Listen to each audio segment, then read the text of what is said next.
Sixers win it! Wow! Oh, man, Embiid just posterized Russell Westbrook. You love the Philadelphia Eagles! Let me get a hell yeah! Hey, what's going on, guys? Welcome to Party on Broad. Today, our draft coverage for the Philadelphia 76ers continues. Today, we're talking about a shooter from Kansas. He is Ochai Agbaji. To break it down is my man, Tiago. Give him a follow on Twitter at TScabby. What's up, Tiago? Good, man. Excited here to talk about some NBA draft stuff. You know, the Sixers are in the road for a championship, but you can always add pieces to the puzzle. That is always the case with good teams. So, Amen. I think the Sixers were in that, roughly top 10 area in terms of three-point shooting this year, and that's what we're going to be discussing today. And he is Mr. Ochai Agbaji. Let's start the tape. Tiago, tell us a little bit about Mr. Agbaji. Yeah, I mean, Agbaji is Kansas product, and really, when you think about Kansas and Bill Self, it takes a special kind of player to make it in that program. A lot of good players have not made it in that program or have transferred out of the program. And if you watch Kansas, Bill Self trusts him big time. So that right off the bat tells you that the type of player there he is. Smart player, plays within the team concept, plays both ends of the floor. So these are things that, a coach like Bill Self really prioritizes to get playing time. And I think teams that are in the NBA who are looking for a guy who understands where to be on the court, who, knows his role within the offense, he's going to be a name that I think teams are going to prioritize because, coachable player who's done it multiple times at the college level. So, keep an eye on this name. I mean, he may not be a first-round target, although I do think there's a argument to make that he can make the first round, but definitely in the second round, he's going to be there, and teams should look at this guy for sure. All right. What are some of his strengths? Obviously, you see the shooting. In terms of translating to the Sixers, he seems to be a very good complementary piece type of player next to Ben, next to Joel, next to Tobias, Tyrese, driving kick for Ben. What are his strengths? Yeah, so when I watched him, the first thing that stood out, this guy's he's always in motion. So if you watch him in the half court, and maybe some of the clips may even show that, he's always moving around, looking to where the space on the court is, where he can flash to get his open look. He's a guy, I saw him a few times, just cut off post look. So, think about Joel in the post, gets the ball. He's the kind of guy who can flash, cut right to the basket, and he has a ridiculous wingspan and size to finish at the rim. So when I think about offensively, what does this guy look like in terms of strengths, right? A guy who's a coach's dream from the standpoint of a moldable player. So if you have a coaching staff who's very creative around how to deploy this guy, he can really squeeze more and more offense out of your offense. And one of the things that really stood out this year was the shooting. So let me just pull up the numbers, make sure that I'm saying here right. So 37% on 6.9 3-point attempts per game. This is a guy, when you watch him, he's not afraid to shoot. I mean, I watched the game against Oklahoma where it was tight at the end of the game, back and forth affair, Big 12 tournament. A couple times late in the game, ball swung his way in the corner. Man, he didn't hesitate. And he's got a smooth release, a little bit long, but a very smooth shooting mechanics. And I think they will translate to the NBA. I definitely see him as being above average 3-point shooter at the next level. So when you combine these things, ability to understand where to be on the court, good shooting mechanics at a high volume, you're talking about a very, very good, 3-and-D prospect. And that even touches on, I haven't even touched on his defense, which is something that really stood out for me, was the fact that guy who can really attack screens defensively. He reminds me a little bit like Josh Richardson, 6'5", a little bit stronger, but very long, and can absolutely hound you off screen. So he was a guy who Kansas used at the point of attack a lot of times to defend, quicker guards coming off screens and whatnot. And he did a phenomenal job on that aspect as well. So 3-and-D prospect, can shoot, can defend. All those things have high value at the NBA at the next level for sure. All right, let's go into strength or weaknesses. Sorry, what are some of his weaknesses at the next level? Yeah, so I mean, the weaknesses are pretty profound. So on the ball, again, when teams put ball pressure on him, it tends to be an issue. So if you give him space to operate, he's comfortable on the ball. He's not going to make a lot of bad decisions. But anytime that you notice defenses kind of push up on him and kind of, create pressure, you saw him make some poor decisions and kind of stumble over the basketball or whatnot. So to me, that tells me that guy's probably not going to be a very high impact ball handler at the next level. And, if you need that in your roster, that may be an issue. So, we'll see if he's able to develop that skill at the NBA. But right now, I don't really see him as a ball handler. And also, so he's got 6'5", 200 and some pounds. But when you watch him, he does not play with a lot of power. And when you talk about going to defensive end, being able to switch on small forwards, that may be an issue. You talk about, for instance, a guy like LeBron James who played with extreme power. Okay, he's obviously an extreme case, but I didn't see Agbaji be able to anchor against guys of that size or a comparable size in college.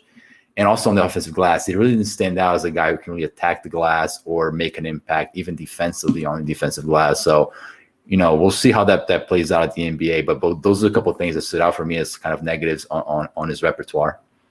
All right, let's talk about fit with the Philadelphia 76ers. As a guy who watches way too much Blue Coats basketball games than I'd like to admit, the first thing that I see is Jared Brownridge. If you know Jared Brownridge, I'm not comparing them as players, but in terms of their role, that's how I see this guy making an imprint down if the Sixers were to draft him, just flying around the perimeter and being that floor spacer for the Blue Coats next season. How do you see his fit with the Sixers?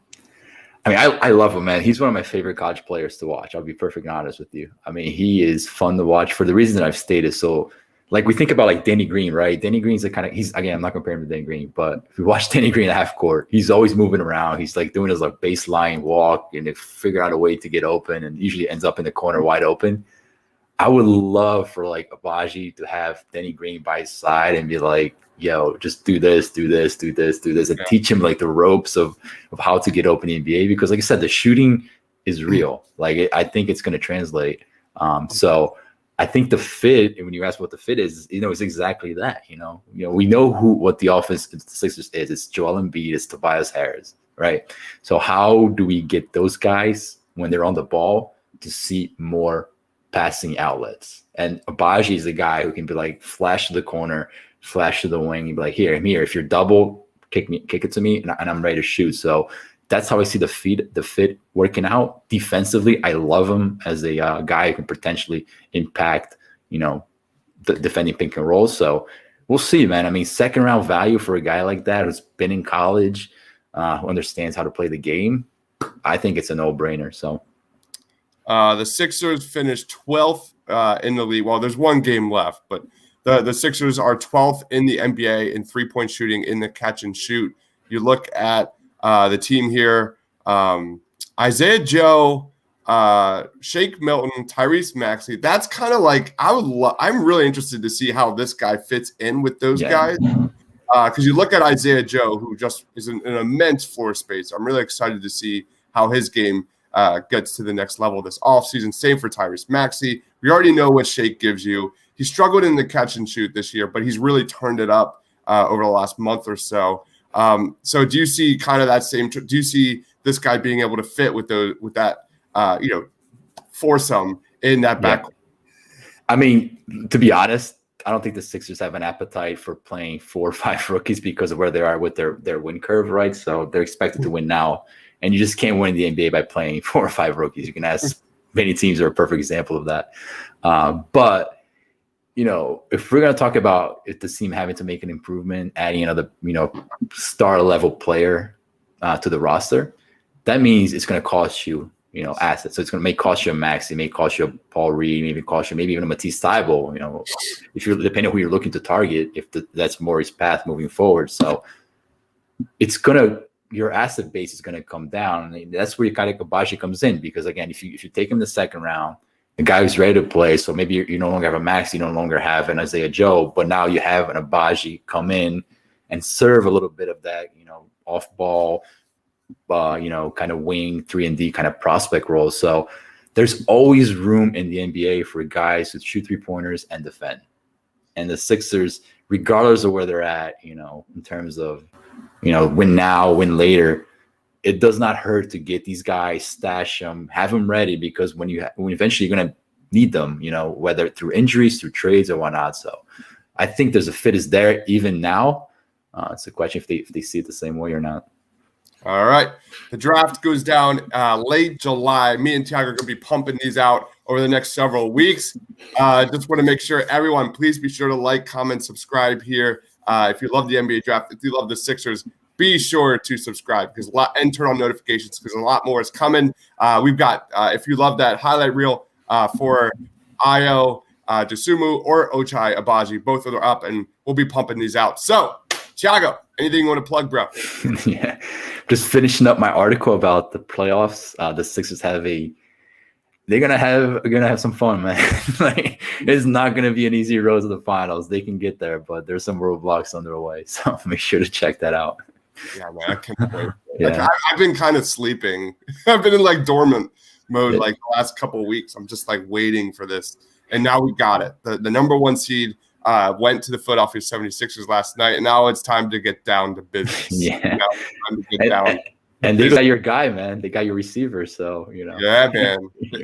Things have been coming up Millhouse lately, so we're doing okay. We're doing okay. We've got Thurman saying thanks for the information. Let's go Sixers, baby. Yeah, stick to this channel. We'll be doing post games. I do my Sixers film room, just quick 2 to 3 minute videos on takes from the previous night. Don't want to miss that. Please, those are great. Oh, thanks, man. Follow my man Tiago on Twitter at @tscabby. You literally the best Sixers follow. If you guys don't know him, I'm sure you already do. But if you don't, give him a follow. He is Tiago. I am Dibes, Mr. Crockpot. Stay awesome, everybody.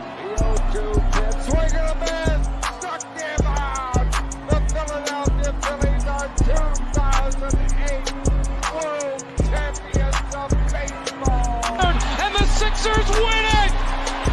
Wow! Oh, man, and being just posterized Russell Westbrook. You love the Philadelphia Eagles. Let me get a